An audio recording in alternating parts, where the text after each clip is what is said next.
We're going to start things off with a look at how you use the ellipse tool inside of Illustrator, which allows you to draw regular ovals as well as circles. I'm working inside a file called bigstargraphic.ai found inside the 05 Shapes folder. And what I'm going to do is right-click inside of the document window and choose Show Guides. So we can see a few guides that I've set up in advance. All of these guides, by the way, are contained inside the Guides layer.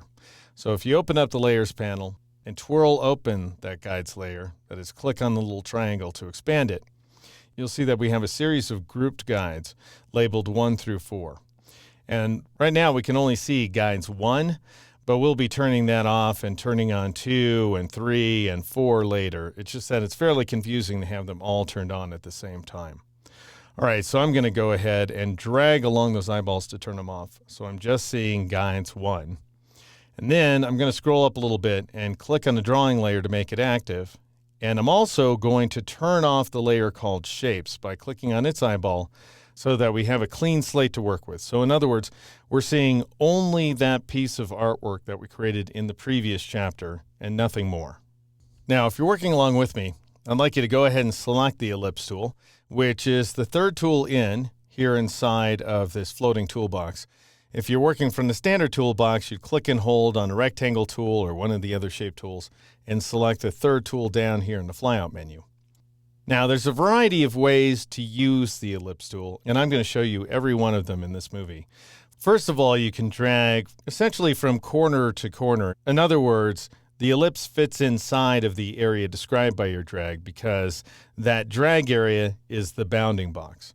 So if I drag over to the right here, I'll create a wide but short ellipse. If I drag down further like so, then I'll create a tall but narrow ellipse. If I want to create a circle, then I'll press and hold the Shift key. And it's very important that you keep that Shift key down if you want a circle until after you release the mouse button. If you first release the Shift key and then release the mouse button, you'll end up with an ellipse. Also, by the way, and this one can be very, very useful because it's difficult to anticipate exactly where an ellipse is going to land on the page. You can press and hold the space bar as you drag in order to move that ellipse to a different location. And that's the exact same technique we used with the spiral tool in the previous chapter, but it works with all of the line and shape tools as well. All right, so what I'd like you to do where this graphic is concerned, I'll go ahead and release my mouse button and press the backspace key or the delete key on the Mac in order to get rid of that shape.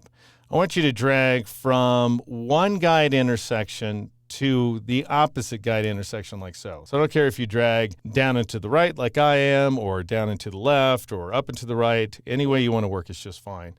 And that way we'll create the initial ellipse that we're looking for.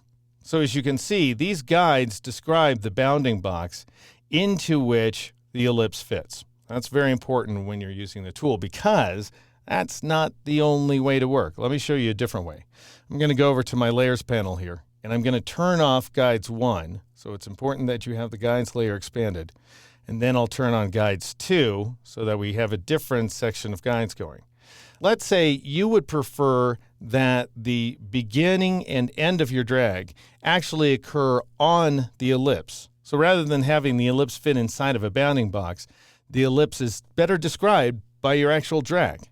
So, for example, if I begin dragging from this point like so, so one of the guide intersections once again to the opposite guide intersection, notice right now that that beginning of my drag is not actually anywhere on the ellipse. However, if during my drag I press and hold the Control key or the Command key on the Mac, notice now that the guide intersection actually occurs on the ellipse. So this is the Control key on the PC or the Command key on the Mac. Again, you need to keep that key down the entire time you're dragging.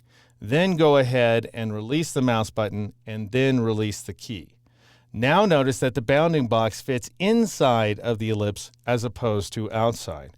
So basically, you can work either way. You can choose your poison here. A lot of folks feel better by creating an ellipse inside of the bounding box, what I call the corner-to-corner method, even though obviously an ellipse does not have any corners. Other folks prefer for their drag points to actually occur on the outline of the ellipse. One more way to work, and I'm going to turn off Guides 2, by the way, and I'm going to turn on Guides 3. You can drag from the center outward. if you so desire. And you do that by dragging like so. And as you drag, press and hold the Alt key or the Option key on the Mac, and then drag outward. And what you want is an ellipse that basically aligns at the bottom. So all three of our ellipses should align right there at the bottom point, as you can see on screen. You want to keep that Alt or Option key down throughout your drag if you want to create the ellipse from the center outward. And then go ahead and release the mouse button, and then, of course, release the key. And, of course, if you're feeling particularly ambitious, you can use all of these keyboard tricks at the same time. So if I were to begin dragging at a point here, I could press this Shift key in order to constrain the shape to a perfect circle. I could press the Alt or Option key in order to create the ellipse from the center out.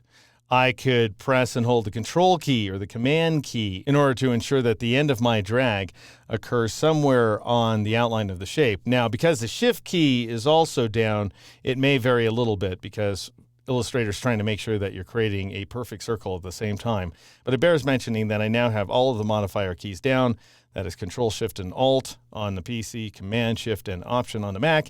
And then if I have a spare pinky and I want to press the space bar as well, then I can go ahead and move that shape on the fly. So there you have it. That's the ellipse tool. I'll go ahead and press the backspace key or the delete key on the Mac to get rid of that shape.